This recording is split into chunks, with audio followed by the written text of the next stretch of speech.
Hey everybody, Rich with Prep U, outside the bunker once again, hanging out here. Hey, just wanted to bring this to you real quick.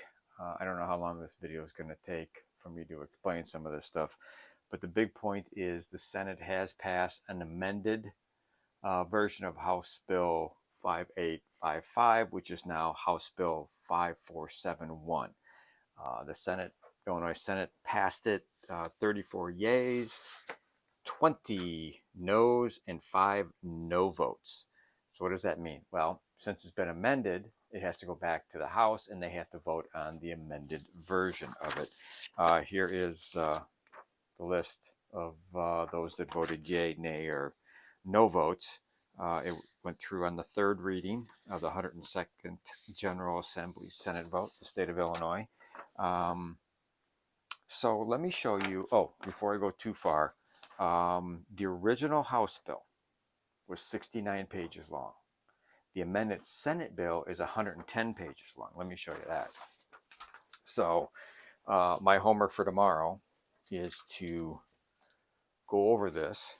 This is the new Senate bill that I will be going over, comparing it to the 68-page House bill, and see where all the other changes are that the Senate put in there.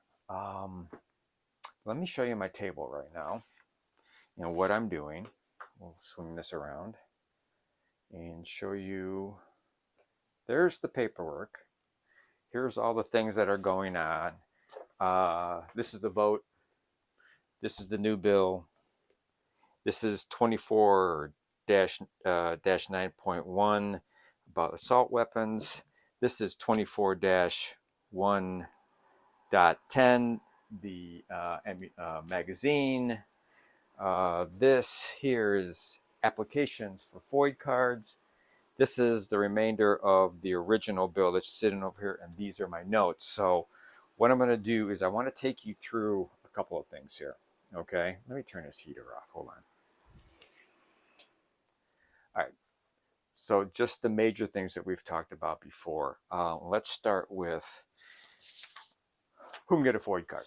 Okay, so in the original application thing, it says that, and of course I've lost it already, said that you have to be 21 years of age to get a FOID card. That's what the original House bill said. Senate said, I don't think so.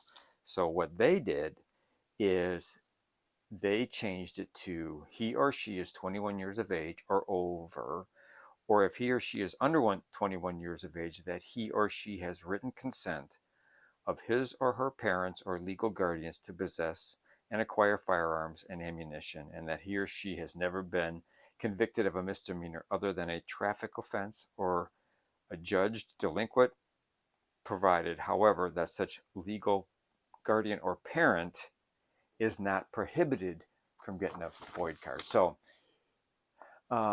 if your kid's under 21 and you can't get a FOID card, they can't get a FOID card either. That's what they're saying. But they are allowing people under 21 years of age in this to get a FOID card with consent of the parent. It's the same thing the way that it used to be, because then when you go down a little bit further, also if you're under 21 and you've never been convicted of a misdemeanor other than a traffic offense or a judged delinquent, if you're an active duty member of the United States Armed Forces or Illinois National Guard, and you can prove it. So Senate wants to go back to the original.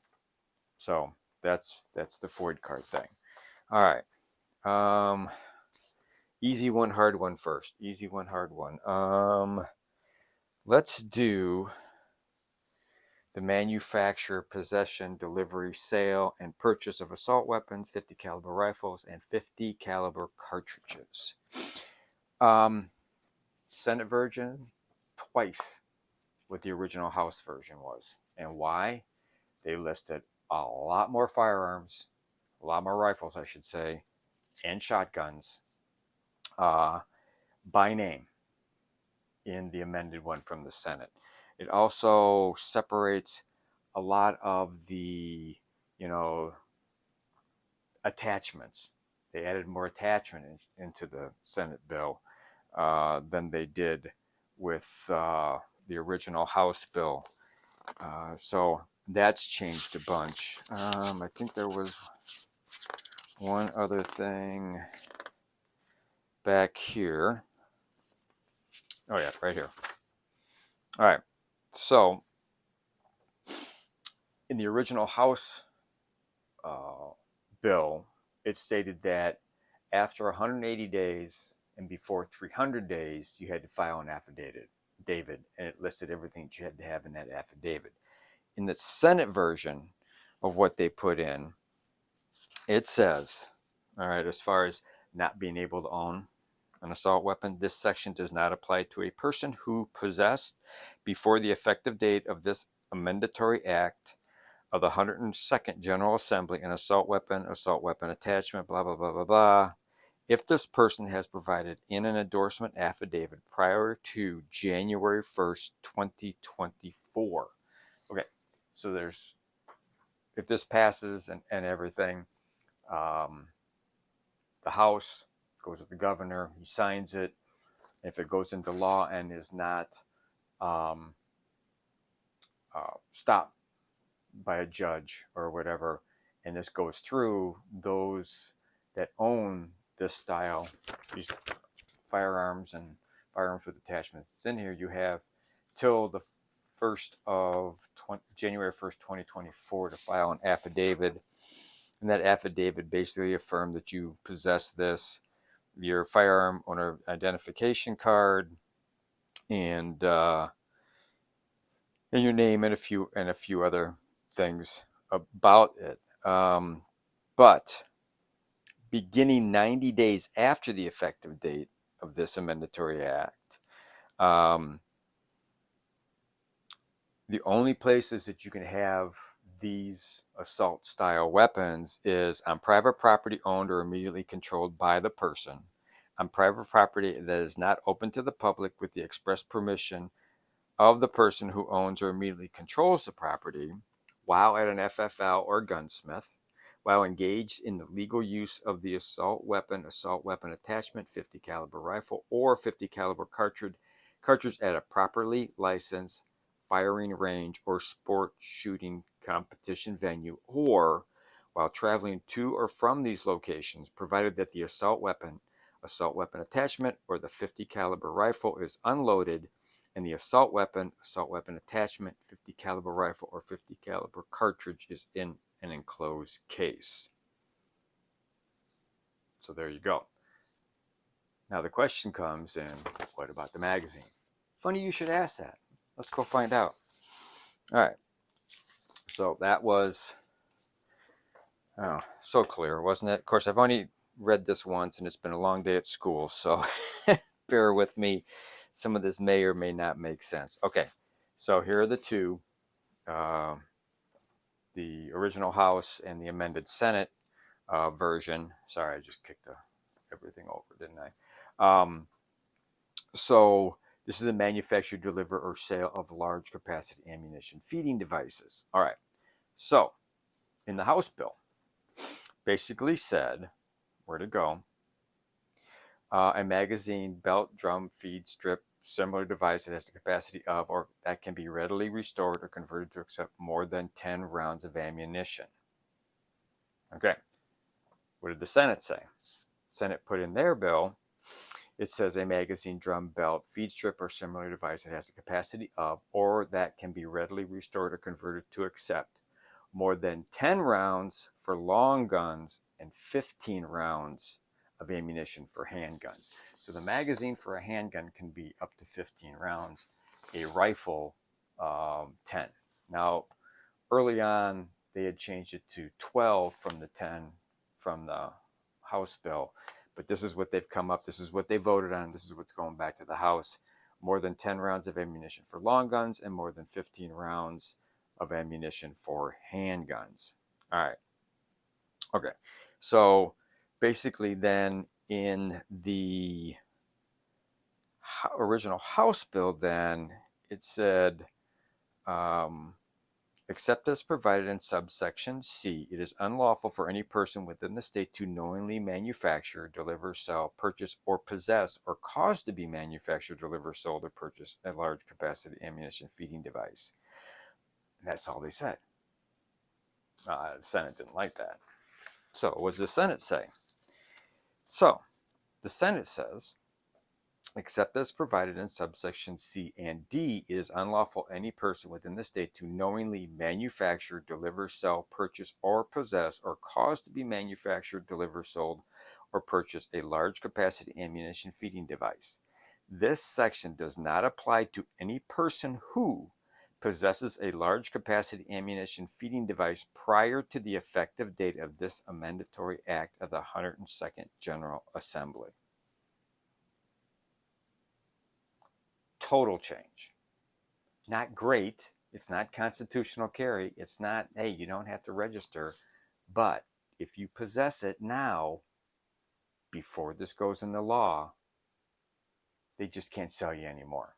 That's basically what they're telling the FFLs. And you can't, and online, you can't buy anymore. Okay. And again, it says, beginning 90 days after the effective date.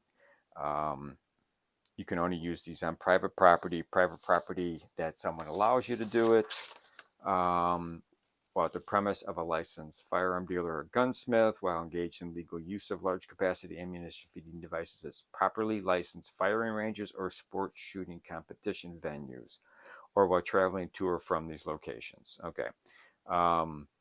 Provided that the large capacity ammunition feeding device is stored, unloaded, and enclosed in a case, firearm carrying box, shipping box, or other container. All right. And then it goes into the same thing. We talked about this in one of the other videos about transfer, who you can transfer. You can transfer it out of state. You can transfer it to an FFL, or you can transfer it to an air, but then they have to say you transferred to them, and you don't have it anymore. So that's what I find. The police carve out, I have not seen. All right, but it's late. I just printed this. I wanted you all to know what's going on. I will, between today and probably tomorrow, get through the 110 pages, because I'm pretty much know what's in the 68 pages. I'll read the 110 pages and highlight any other changes that I see. But like I said, the major things here are you can still get a FOID card if you're, and I know what you're saying. You mean the unconstitutional FOID card, Rich? Yes, the unconstitutional FOID card per the Illinois Supreme Court. Yes. You can keep your large capacity magazines as long as you're using them there, where it says in there. And they've listed more so-called assault weapons in the Senate bill, but you don't have to have them registered until the 1st of January 2024. So that's about it. That's where we're at. It goes back to the House. I'm sure they'll make a move on this as soon as they can. I will keep you posted with what's going on. So that's it. Sorry about all the great news, but don't shoot the messenger. So thanks a lot. Comment as you all been commenting. Talk back and forth amongst yourselves and let your friends and family know what's going on out there, and the ever eroding they're ever eroding your constitutional rights across the board. So good luck to us all. I hope we survive. All right, take care.